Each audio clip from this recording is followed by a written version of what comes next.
Murao三四郎takes gold at the Hungary Grand Slam. Let's have a look at all of his matches in detail. Stay tuned for the semi-final against Beka Givanashvili. It's an incredible match. You also see a nice Tsubame Gaishi attempt. So stay tuned, it's a good one. Murao, definitely one of the biggest up-and-coming judoka of 2022. Alright, this is the Ippon that earned him the win in his second round, his first round out. And one thing I've noticed with Murao is he leads with the back leg. Watch this back leg of his, comes across there, and then he goes into his technique. So a lot of the time you step your front foot forward, people know what you're attempting to do, but leading with the back leg like that, very nice, very deceptive. Next up, round 3, second round for Murao, and gets a wazari against him early. So a bit of adversity to begin with, and you can really see that Murao's kind of becoming a lot more experienced now. He just started being a lot more aggressive, and he wasn't looking for an Ippon. He just wanted something, anything. A wazari, a little bit of newaza. He was just trying all sorts of things, just putting on the pressure, you know. And that pressure eventually eventuated into this nice wazari here at the edge of the mat, looking for the grip. And here he goes, stepping in with that back foot, goes in for an ouchigari this time. So that step in with the back foot, sometimes he turns it into an uchimata, sometimes he turns it into an ouchigari, and you'll see later on when it's left first left, he uses it for an osotogari as well. Look at that, I love how he does that, just swings that back leg across, goes in for the uchimata. Really nice stuff. And we're going to slow this one down. It happens quite fast, but Murao does stab his foot across, and I guess it is kind of an awkward haraigoshi. Maybe an ashiguruma. But anyway, there's 2 Ippons, 2 rounds in, and we're into the quarterfinal now. A little bit of a level up in terms of competition. Silva from Cuba, highly experienced, been around the game for a long time. And I was kind of surprised. I was kind of surprised to see Murao just kind of tossing Silva around a lot. Silva kind of looked a lot off balance at times. And in this match, we've got left first left. So Murao bringing out the osotogari, which is good in these situations. Saves the uchimata and the ouchigari for the left first right situations.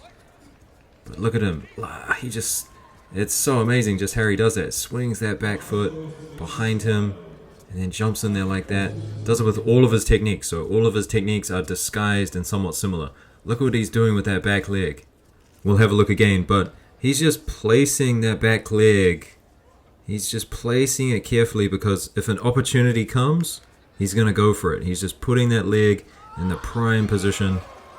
And look at this. Silva almost picks him up with a front uchimata. And then he looks for a bit of newaza. Haven't seen too much newaza from Murao. He's definitely a stand-up guy.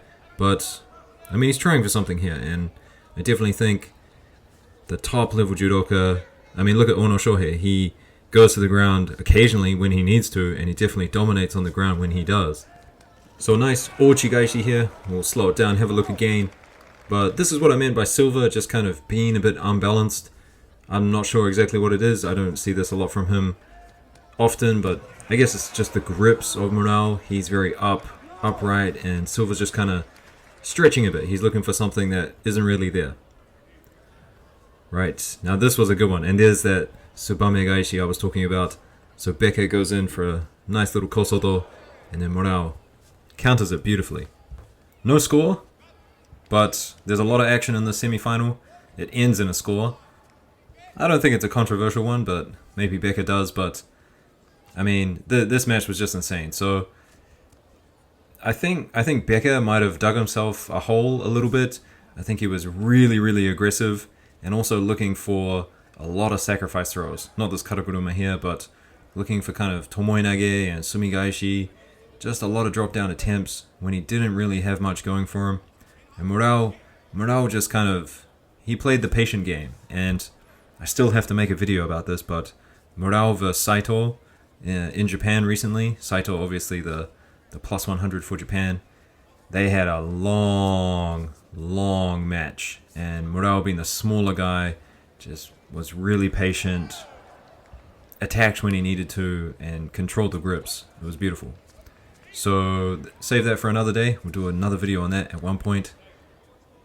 And look at this, Becker trying to get the counter, good attempt, but Murao, he knows the scoring. He knows if he has his elbows out, he's not going to get a score against him, so I don't know if he's worked on it, but he's definitely consciously aware of it.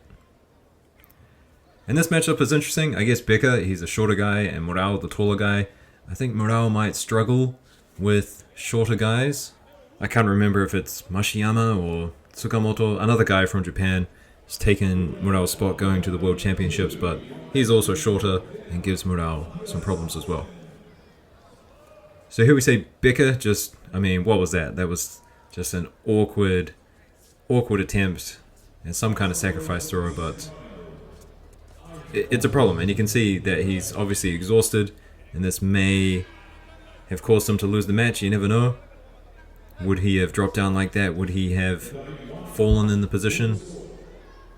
And that eventually led to that, right? So a lot of attempts from Becker, but I think he's just jumping the gun a little bit. He should try to dominate in the grips a little bit more before jumping in for an attack like that. But what do I know? I mean, he's got two Shidos against Murao's name, and I guess when you're 2 Shidos up, you kind of think, well, I might as well just continue doing what I'm doing, even though it's making me tired, even though it's making these attempts less and less effective as time goes on. I guess maybe he was looking for that 3rd Shido, but I don't know. To me, that's not Becker Givenashvili. He likes to throw people, and he tries here, but I think Murao just read the situation. He knew when those sacrifice throws were coming, and just decided to jump in there with a little counter. So, what do we call that one, guys? Tani Otoshi? Going with Tani Otoshi for this one. And the final. So the final against Palati. Palati somehow made 81 not too long ago, and now he's up at 90. He's making a good run of it. You know, he's in the final. Good on him. But I think Murao just dominated the tatami, dominated the space, pushing him to the edge a lot. And you can just tell, look at the posture. Look at the posture. Palati, I mean, Murao didn't even have to do much to make him drop there. And so this was a game of Shidos. Palati just, he wouldn't grip up, and he didn't like the pressure of Murao that made him just, you know, make some mistakes. So, correct me if I'm wrong, but I think Palati is pretty new to the scene. I mean, he made a little bit of a run at 81, but I've only seen him for the last couple of years, so I think he might be still a little bit green, but amazing, right? He's in the final at a new weight category, so good on him. Last couple of sequences here, guys. It's just, you know, push-outs and shidos and whatnot. Nice bit of ashiwaza, whatever, but busy schedule. We've got the Zagreb Grand Slam, or is it a Grand Prix, coming up this weekend. Got to make videos for that. I've also got to make videos on Ida Kentaro and a couple of the others who got gold medals, especially the ladies in Japan. So, busy schedule. Try to do 1 video a day. Stay tuned, like, subscribe, comment as always. I love the comments, I love the discussions that happen, and I look forward to talking to you soon. Peace out, guys. See you later.